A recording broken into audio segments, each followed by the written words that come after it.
बिहार में सेकुलर वोटों का बिखराव नहीं हो और सांप्रदायिक शक्तियों को और यहाँ पर मजीद कदम जमाने का मौका न मिले, उसके लिए ज़रूरी है कि लाइक माइंडेड लोगों को एक होना चाहिए। लेकिन हमारे प्रस्ताव को इन लोगों ने गंभीरता से नहीं लिया है, तो उससे हमें कोई गम भी नहीं है। हम अपना काम कर रहे हैं, वो अपना काम कर रहे हैं, दिक्कत किस बात की है। दलित और माइनॉरिटी के साथ इन बेईमानों ने क्या क्या सलूक किया है, ये सारी बातें लोगों को बता रहे हैं कि थर्ड ऑप्शन के तौर पर हमारा वो गठबंधन सामने में आए, उसके लिए प्रयासरत है। हमारी तैयारी तो 100 सीटों पर है, लेकिन हम इतने सीटों पर हम नहीं लड़ेंगे। हमारे दो तरीके हो सकते हैं। अगर मैं तनहा लड़ा तो सीटों की गिनती अलग होगी, अगर मेरा कोई तीसरा गठबंधन हो जाता है तो उसमें सीटों का एडजस्टमेंट अलग होगा। बड़े बड़े लोगों को अपने महल सजाने दो, हम तो फुटपाथ के लोग हैं। नमस्कार, लाइव सिटीज देख रहे हैं आप, मैं हूँ आपके साथ धीरज सिंह। बिहार विधानसभा चुनाव से पहले आज दिल्ली में कांग्रेस की बैठक होनी है। इससे पहले पटना में महागठबंधन की भी बैठक हुई। हमारे साथ है एमआईएम के बिहार प्रदेश अध्यक्ष और विधायक अख्तरुल निमान साहब। सर, पटना में महागठबंधन की बैठक हुई, आज कांग्रेस की बैठक हो रही है। कहा जा रहा है कि लगातार बैठकों का दौर जारी है। क्या एमआईएम को लगातार जो संपर्क कर रहे थे महागठबंधन से, उसमें कुछ सकारात्मक रुख आया है?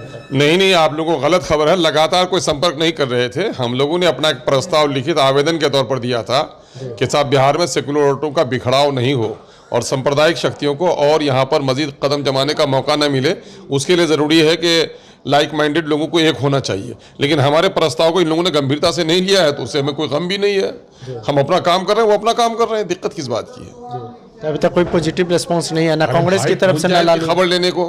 कौन जाए इतनी खबर लेने को? ना लालू जी की तरफ से, ना कांग्रेस की तरफ से। अब मैं क्यों जाऊं भाई, उनको अगर गरज नहीं है तो, है ना। मैं अपना काम कर रहा हूं।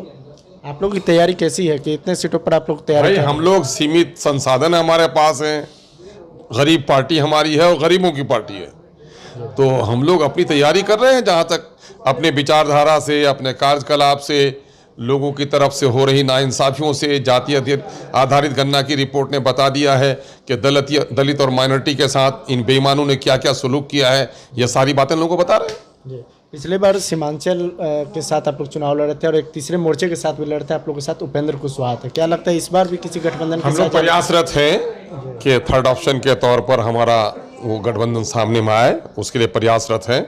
और मैं समझता हूँ कि हफ्ता 10 दिन में उसका रिजल्ट सामने में आएगा।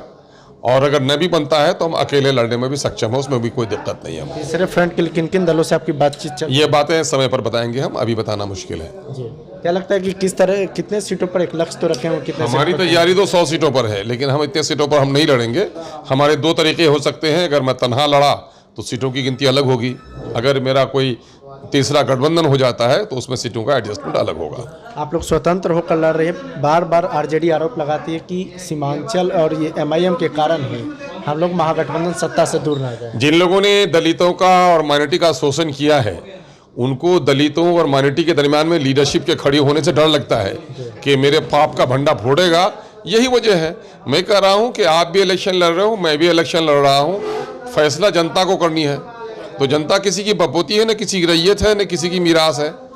इसलिए कुछ लोग हैं अनर्गल इस तरह की भाषा बोलते हैं। अपना काम हम लोग करते हैं, इन लोगों पर बहुत ज़्यादा।